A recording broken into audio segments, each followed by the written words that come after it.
Hi guys, I'm Ed Stokes. I'm a music producer and songwriter currently based in Guildford.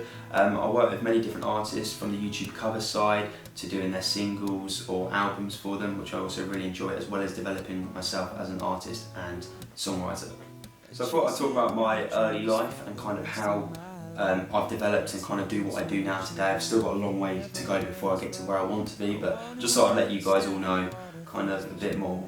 So when I was about 6, I was at home. My dad came back from work and he was just like, guess what guys, we're going to Denmark. And I just looked at my brother and was like, what?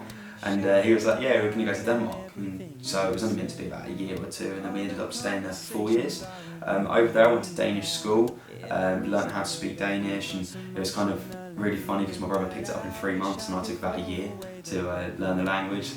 So when I came back from Denmark, I was, from being out there really into guitar, kind of was like, oh, now I want to take this really serious. And so I was going to lots of gigs, watching this guy called Terry Lees play, and he was doing a lot of Celtic guitar, kind of the whole kind of walking bass, kind of being like the one-man band, playing the lead as well, and I was like, wow, this is amazing. I remember going to concerts, watching him, and I was just like looking to my left and right, being like, everyone's just like, wow, this is amazing. And I was like, oh, this is really cool. So anyway, so I spoke to Terry and I said, Terry, can I have some guitar lessons? And he said, yeah, sure. So let me know when I start. So I thought, great. So I started straight away, and I really enjoyed that, developing kind of different techniques, harmony, kind of getting more, having more musicality in me, kind of being able to kind of go, well, that's a G chord, that's a C chord, and playing different inversions, all that kind of simple music stuff, and that was great. So I learned that, did that for about 5 years. From my secondary school, I attended a school called Leeds. I had a great time there, really enjoyed it and learned lots, and I studied photography, media and sound technology. And that's where the music production side of me, I was really liking it. I had a teacher called Steve Hopkins who he was the guy that kind of really made me go, that's what I want to do as a job, that's what I want to do as a career. And kind of, there was just something about it, and it was kind of what I'd say the biggest trigger was. I used to come each week, I had lessons every day. I used to say, well, why is this song so good? Just to show them something like, well, why is it good? Like, how have they done this? And when I listen to my stuff, why does it not sound the same? Or like, wow, this is so good, what have they done? And I was just, shouting all that kind of stuff, and not shouting, but kind of saying all that kind of stuff to him. He said, Ed, hold on, he goes, right, kind of listen, okay, what are they doing on the second verse? What's going on in the chorus? Look, you can see on the second part of the chorus and the B side is going half time, and all that kind of stuff. And I was like, oh, I didn't really kind of notice that. And then that's when I was like kind of getting a bit, you could say, a bit all geeky about it, being like, yeah, I just love that little melody coming out in the second verse. And I guess you could say that's kind of what triggered me to loving the production and all the pop stuff that I do these days, and kind of what I'm currently doing now. And I guess I'd say that's the biggest thing, is what I'm doing now is because of those lessons. And yeah, so that was cool. Really enjoyed it. So while I was at Leeds, I also kind of started doing YouTube videos, and I wasn't doing them like properly. I was probably doing like one every like 3 months or just something like that. And it was kind of a bit more of a hobby, kind of now to what it is now. And I remember I was friends with this guy called Fran Pearson, who was actually a year above me at school, and he knew I played guitar, and he said, oh, one of my friends called Connor, he needs a guitar player. So I said, oh great, this is cool. I didn't know who the guy was, who he kind of was, and searched him up on YouTube, and I was like, wow, this guy's got a really, really good voice. Yeah, great, it'd be cool to play something like that. And Fran said, yeah, I'm sure, he needs a guitar, so I'm sure, you can do a cover with him. So I was like, great. So anyway, so Connor phoned me and he said, oh, it'd be great to do a cover, and let's kind of sort something out. So I said, oh great. So I went over to his place, did the cover of E.T. And I knew this guy got a lot of hits. I knew, I saw him on YouTube, he's got millions and millions of hits, great amount of followers, and I was like, great, this is wicked. And so yeah, I did that, did the cover of E.T. with him, that got over 4 million hits, and that's kind of what drove me to being like, right, he got 4 million hits, now let's try it, let's kind of, produce other artists as well as myself, putting them up on a YouTube channel and kind of seeing how many hits I get.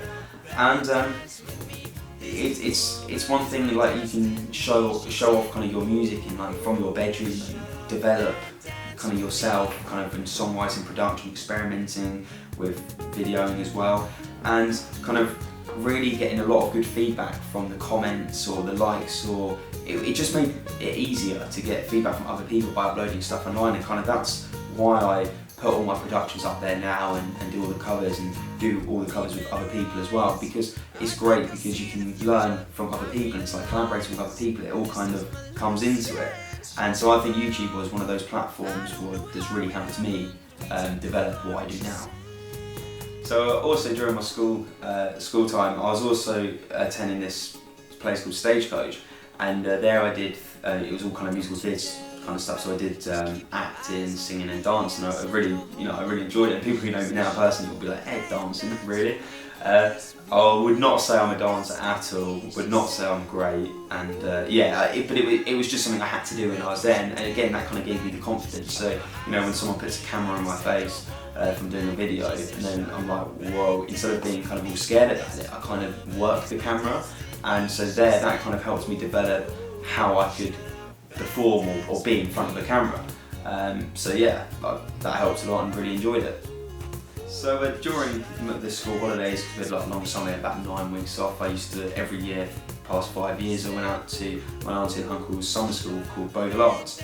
And Bogle Arts, I did rock academy and songwriting, and that's kind of where I really developed kind of being in the studio, because my uncle has a studio and he used to have people coming over from like America, just all over the place, London, and we used to all kind of get together, and they used to kind of help me kind of, and everyone else that was there, kind of what goes on behind the scenes of what we see, online and on TV and that. And there I kind of learned the more kind of production, seeing what really kind of goes on is, being in the studio, and, when someone hits record, like not getting scared and playing to a metronome, and all the kind of the general stuff that you don't really think about unless someone mentions it. And there's also a guitar teacher there called Chris Newland, so I had guitar lessons, who also played with Stevie Wonder, so that was a real kind of wow. I had some guitar lessons with the guy who played with Stevie, and it was just a great place to go every summer. I mean, they run classes all year round, but just being there for that 2 weeks kind of really gave me a career-driven kind of, that's what I want to do. And I enjoyed it, met lots of different people, and even now I've met some really cool people that have helped me kind of develop songwriting, production, especially in the pop stuff, and yeah, I just had a wicked time there. So my biggest inspirations, people who I really look up to, are people like Bruno Mars, Ryan Tedder. I mean, both of them, both absolutely fantastic voices, and I was lucky enough I got to go and see Bruno Mars live, and just watching him was just a real eye-opener. I mean, the whole band, full of energy. I mean, what a vocalist as well. And one thing I find really cool about that is, Bruno Mars is an artist, but he also writes for so many other people. For example, Forget You by CeeLo Green, he wrote, and I just think that's a real cool thing to be able to do. And so that's something that I would love to be able to do. I'd love to just be able to produce and songwrite for other artists. Yeah, it's just a real, great thing to do. Another person I also get inspired of, which is kind of partly why I'm doing a lot of the YouTube stuff currently, is a guy called Charlie Puth. Charlie Puth I've been following for about 3 years now, before he's big, as you will probably know him from the Fast and Furious 7 soundtrack, which was See You Again.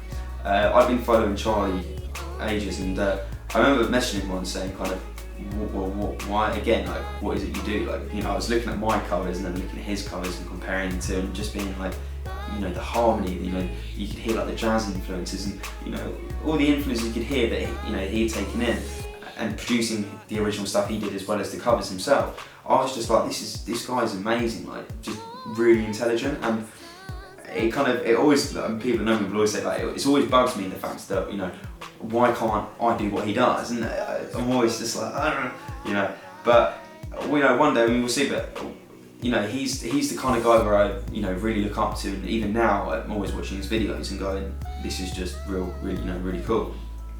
So a lot of the productions I do, I am inspired by those kind of people, and that's why you can probably hear in the kind of the production elements that I use could be, very similar to what someone like Charlie's as well, because I'm just trying to incorporate as many different artists as possible, as well as putting my originality into my productions, and that's kind of what I enjoy doing. Yeah, so it's kind of what I do now is I'm a music producer now, I'm a songwriter, but I'm currently studying at ACM, the Academy of Contemporary Music over in Guildford.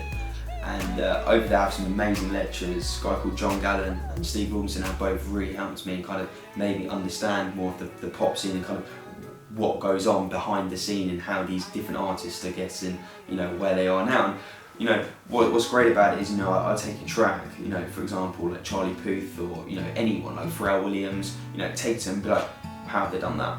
And I literally just say to someone, just be like, how have they done that? And, you know, I'd always be like, well, my stuff is still not sounding like, you know, that pop gloss, that kind of sheen, the gloss they're getting over their tracks. Well, you know, why is my stuff not sounding like that? And they kind of, you know, they go, hang on a minute, and they break it all down, and they'd be like, well, one, he's done that, he's done this, and it's a real eye-opener, and it's the passing comments from those lectures that I get taught by, and that make all the difference. That, you know, they'll say something like, you know, add maybe a shaker. I mean, everyone knows I love shakers, and they'll be like, oh, you know, it's like a gluing tool, and you'd be like, yeah, it really does work. You know, I wouldn't have thought of putting a shaker in on the second verse to build that arrangement up, and, you know, to make it a bit more flow.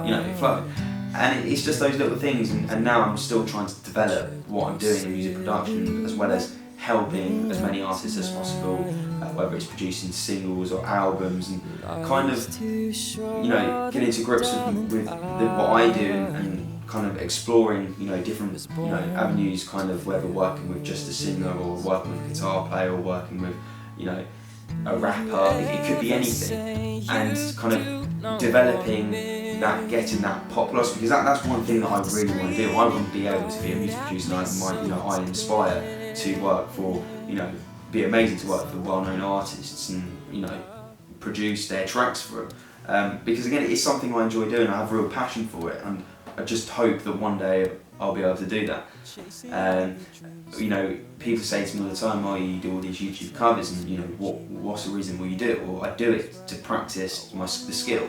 You know, every weekend I'll sit there, I'll work hard, I'll practice doing vocal tuning. You know, I'll sit there auto-tuning, you know, people's vocals, and I know there's a lot of comments about, you know, whether to use auto-tune on vocals. I mean, most music you hear now, I can promise you now, they have tuning on the vocals. I mean, you know, it's just something that, you know, we're using it in a lot of the pop production, which is mainly what I do, and experimenting with different electronic kind of sounds, electronic beats, kind of put in maybe an acoustic guitar but with more of an electronic beat, and kind of blending the different styles together and creating music, which is kind of what I do now, and I still have a long way to go before I'm anywhere I want to be.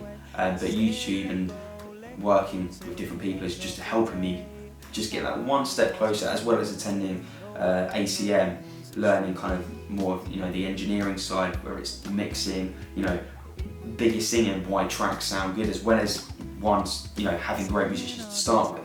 It's everything. It's collaborating, it's working with great engineers, great producers, great artists, and kind of doing it as a team.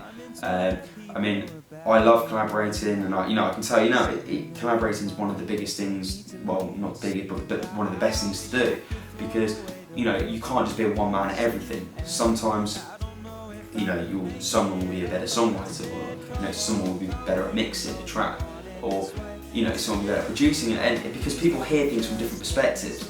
So, you know, I love working with people, you know, different producers. I just find it a great thing to do, and all work, you know, if you all work together, I hope you come up with something cool.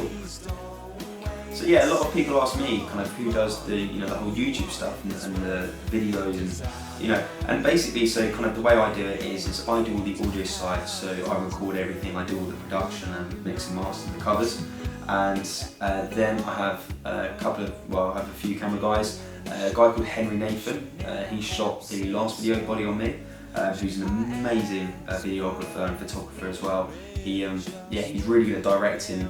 He did a lot of my current videos recently, actually, as well as I also use Without a Landmine, Craig and Emma from that company, who are absolutely fantastic as well. So basically, them lot, I do all my videos with them, and I do all the production, and then it all goes on my channel. And so yeah, we're kind of, you know, that's basically me, and kind of what's what I'm doing currently. Just hopefully one day I'll be a music producer, songwriter, and yeah, see what happens in a bit.